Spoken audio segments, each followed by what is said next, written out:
Good morning, good morning, good morning. Come on in, come on in. Welcome, welcome, welcome. Make sure you're saying hello in the comments. And welcome to the Money Matters Morning Show, where we talk all things faith, finances, and the freedom of good credit. I am Nefateria Robinson, and I'm a certified professional life coach as well as an author. My book is called How to Act. Activate your faith, commit to your plan, and take action that will change your life.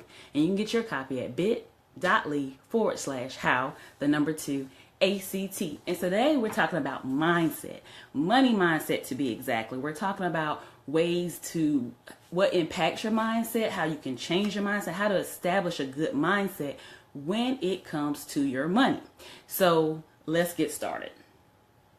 So number one, you need to accept that you need to adjust your thinking. So if you're always thinking, I don't have enough money for that, I'm broke, I don't have it, I ain't got it like that, I can't do that, I can't do this when it comes to money, you need to accept that's not the mindset you need to have. What you focus on grows. So if you're constantly focused on what you do not have, then you're going to constantly not have it. You need to focus on what you can do to improve that instead of just focusing on, I don't have enough, I can't ever save, I can't never get out of debt, I won't ever be able to. Stop focusing on those type of mindsets. Change that mindset. Start saying, I personally have affirmations that I say every day. Actually, I have had so many that I actually recorded me saying them, and I play them every day.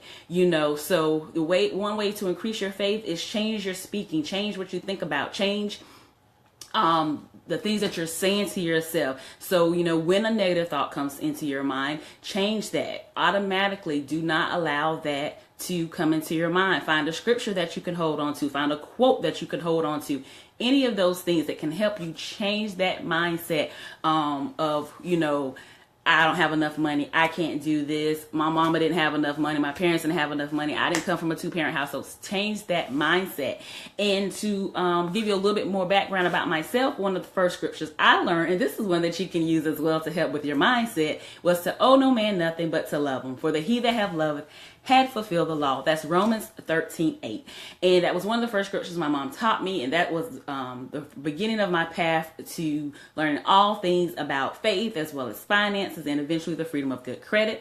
I learned how to balance a checkbook in the 4th grade, and how I did that was my teacher had told us to bring in gently used toys, and she was auctioning them off, but we had to pay for them via check. So we was learning how to write a check as well as the importance of balancing a checkbook and all those things. So I basically bid it on 2 items, and when I went to pay for them, I was like, what's going on? I was like, something's not right. I thought my math was wrong. Actually, I was raising my hand and say, Miss such and such, please tell me, what did I do wrong? And she basically had to tell me that I bought, I spent more than I actually had, and I had to decide which item that I want. That taught me a very good lesson at an early age about the importance of knowing what's in your bank account, knowing the difference between a need and a want, counting the cost, which is one of the principles in my book, How to Act, Activate Your Faith, Commit to Your Plan, and Take Action that will change your life before you decide you want to purchase something.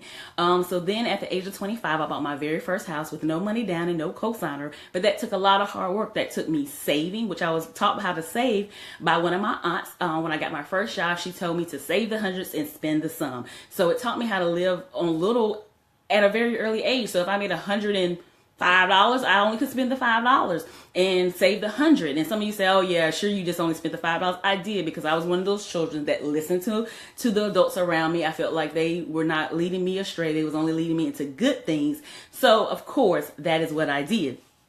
So let's get back to the topic at hand today, which is mindset and establishing attitudes to help you get a positive mindset when it comes about your money.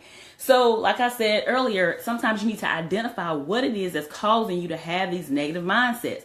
What happened in your past? What is the problem? What's going on that's making you think that you cannot be debt free, that you can't get your finances under control, that you can stop living check to check? Find out what those are. Find out about those emotional milestones that might have happened in your past or in your life, and deal with them. Deal with them. Talk to somebody if you need to. Talk to somebody about it. Pray about it. Do what you need to do to identify what is counting a good money mindset for you. Also, flip the switch. And when I say flip the switch, I mean like Turn it off. When you have something negative come into your head, I'm not good enough, or I'm not a good wife, or I'm not a good mother, I'm not a good father, I'm not a good husband, I'm not a good worker. Flip the switch and change that. I am the best wife that I can be. I am a great mother. I am a good husband. I am a good father. I am the best worker on my job. Flip the switch. Turn off the negative and turn on the positive. Also, understanding your why.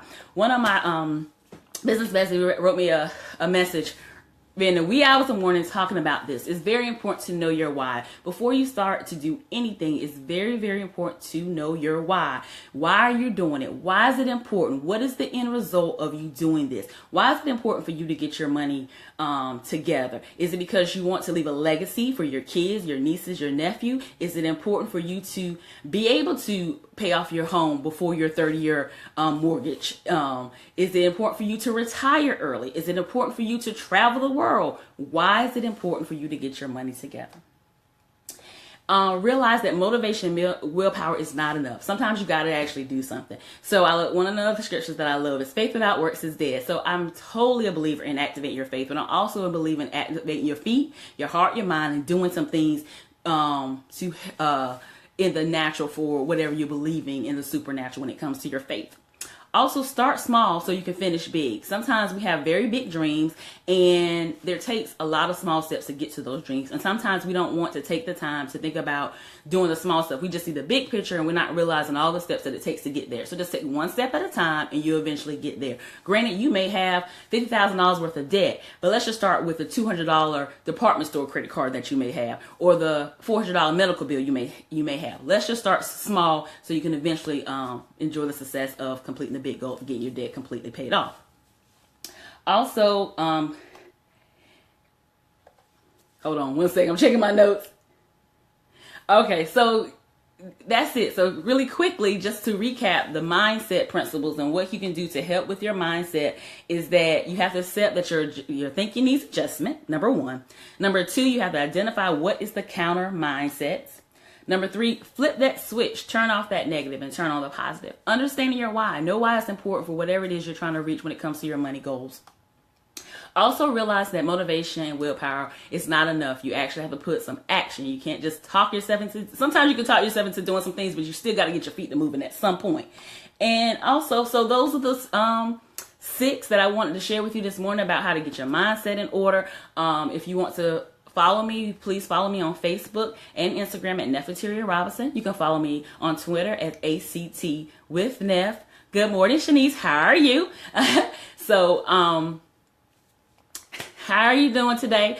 Glad you joined me. I'm getting ready to get off, but please feel free to watch the replay. We talked about money mindsets today and the importance of having a positive mindset. Sorry about that. I hope it didn't cut off my video. My phone just rang. So, feel free if you have any questions about the topic for today, or if you have any topics you would like for me to share on the Money Matters Morning Show that comes on Monday through Friday, 7:30 Eastern Standard Time, around that time anyway. Please feel free to message me. Thank you for the likes. Thank you for the shares. I truly, truly appreciate it. Thank you for joining me this morning. And remember, owe no man nothing but to love him. For he that hath loveth hath fulfilled the law. Have a great day. Bye.